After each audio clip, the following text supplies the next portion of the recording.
Hey guys, Fish of the Ville here today, and today I've got a hot topic that I've been getting questions about, and my friends have been asking me, oh, what do you like to use for shallow water bass fishing? And I've commented on some videos and gotten a comment response saying, oh, so what do you like to use for shallow water bass fishing, smallmouth, largemouth, stuff like that?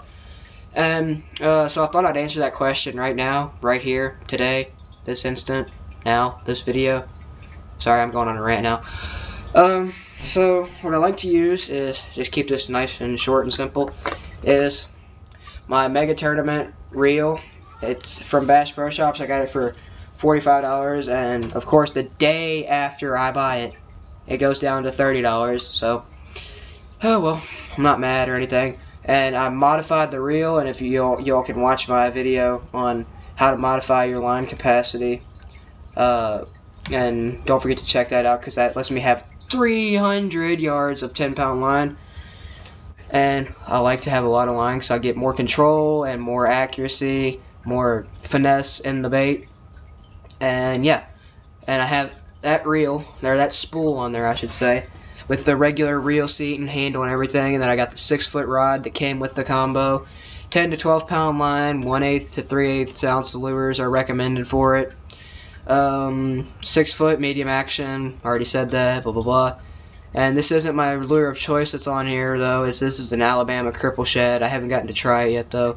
It's basically a Banjo Minnow knockoff. I'm hoping it's okay. It's hooked the same way and everything. Don't forget to watch my video on that kind of lure, because I made a video yesterday on that lure of unboxing and first impression.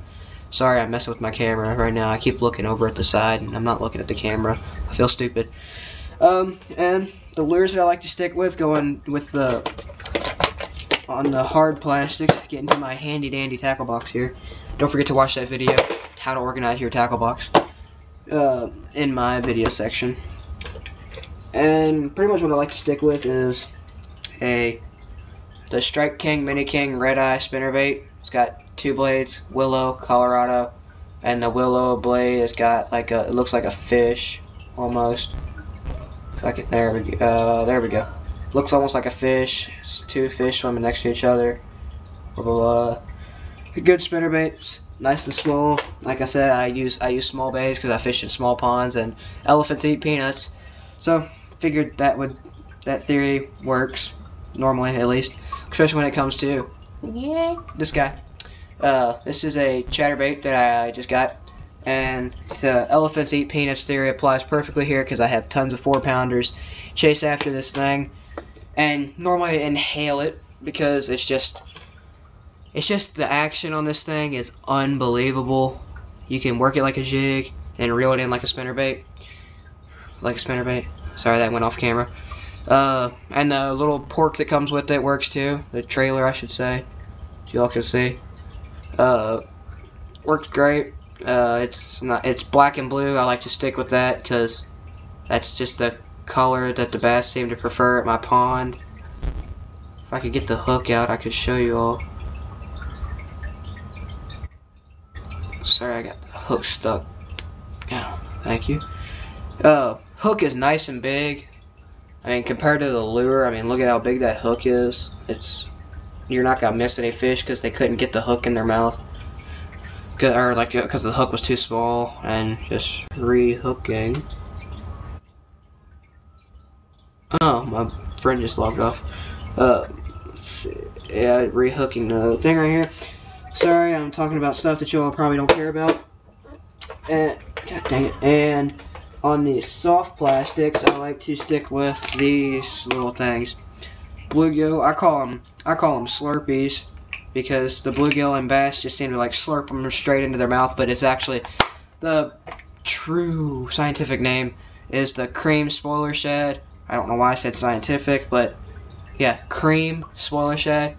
It's black or clear with blueback, and it's 1/8 ounce, so very small. As you can see, I'm trying to show you all the size comparison to. Let's go with my pinky.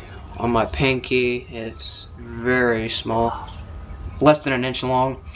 And then I got the other one. This is 1/2 ounce. I think it's 1/2 ounce. Bigger version, as you can see. Pretty big. And y'all probably thinking, why is he putting these lures on his cheek? He looks like a complete and utter idiot. Well, if you take an average person's cheek and you compare them, and you compare a lure to it, it can show you the actual size, because your cheek is the same as anybody else's, so you can get a relative idea of the amount of space that it takes up on my cheek compared to yours. And that's just something I've discovered myself, so yeah, don't take my idea there. And yeah, and that's pretty much what I like to stick with for the shallow water bass. And if they're not biting very well, I'll go with slow rolling a jig across the bottom so that I can feel the rocks and stuff and feel when a fish hits it. Take the weed guard off because this male bass like to just nip at it. Stick with black and blue because that's the color of choice, it seems like, for the bass. And yeah, this has been my shallow water bass video. Smallmouth, largemouth, reservoir, pond, whatever you want to use it in. And don't forget to check out this line. Sebco Omniflex 10-pound test, 700 yards.